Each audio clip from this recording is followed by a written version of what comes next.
প্রিয় বন্ধুরা, আজকের বিষয় শুরু করার আগে ইন্ডিয়ান ক্লাসিক্যাল ডান্সের একটা ক্লিপ দেখা যাক।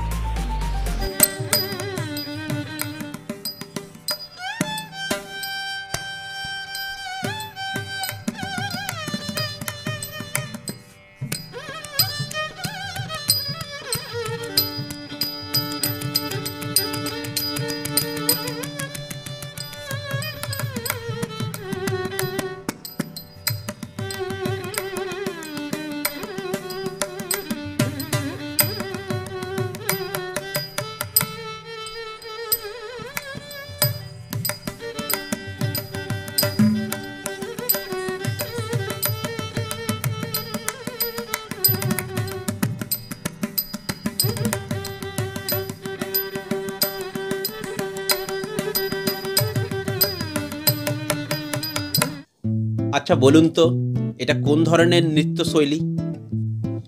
আপনারা ঠিকই ধরেছেন, এটা ভারতনাট্যম।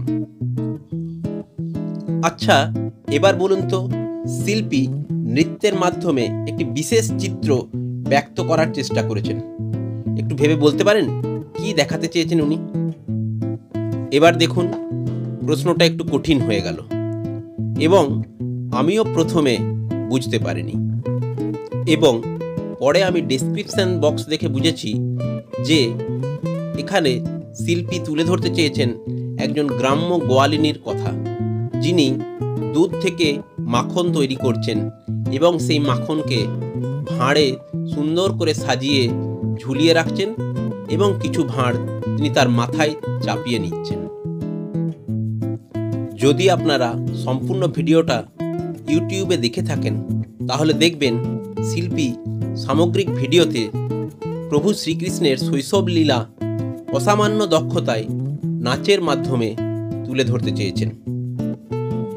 এবার ভাবুন, নাচ অসামান্য, শিল্পী অসাধারণ এবং নৃত্যের প্রেক্ষাপট অনির্বচনীয় সুন্দর।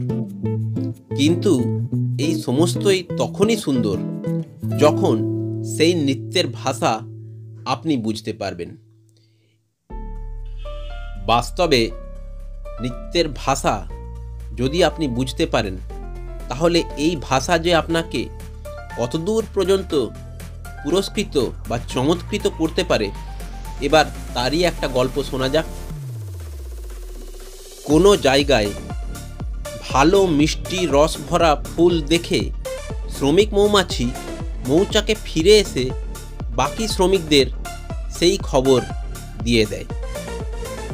এই ক্ষেত্রে যে শ্রমিক মৌমাছিটি এই খবরটি বহন করে এনেছে, সে বিশেষ বিশেষ ভঙ্গিতে চাকের ওপর নেচে নেচে সঙ্গীদের বুঝিয়ে দেয় কোন দিকে এবং কত দূরে সেই রসভরা ফুলের গাছ আছে, এবং সেই তথ্য বাকি শ্রমিকরা সংগ্রহ করে সেই অনুযায়ী মধু সংগ্রহের উদ্দেশ্যে রওনা দেয়। বিজ্ঞানী কার্ল ফন ফ্রেজ মৌমাছির এই বিশেষ নৃত্যের ভাষা আবিষ্কার করেন, এবং বলাই বাহুল্য নৃত্যের এই ভাষা বুঝতে পারার জন্য মৌমাছিরা পুরস্কৃত হয়েছে সুমিষ্ট মধু দিয়ে, এবং বিজ্ঞানী ফন ফ্রিজ নোবেল পুরস্কারে সম্মানিত হয়েছিলেন।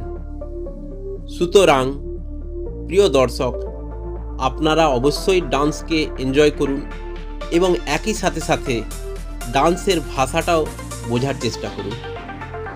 কে জানে, হয়তো এর মাধ্যমে কোনো না কোনোভাবে আমরাও পুরস্কৃত অথবা সম্মানিত হয়ে যেতে পারি। আপনাদের মূল্যবান মতামত অবশ্যই কমেন্ট সেকশনে জানাবেন। ধন্যবাদ।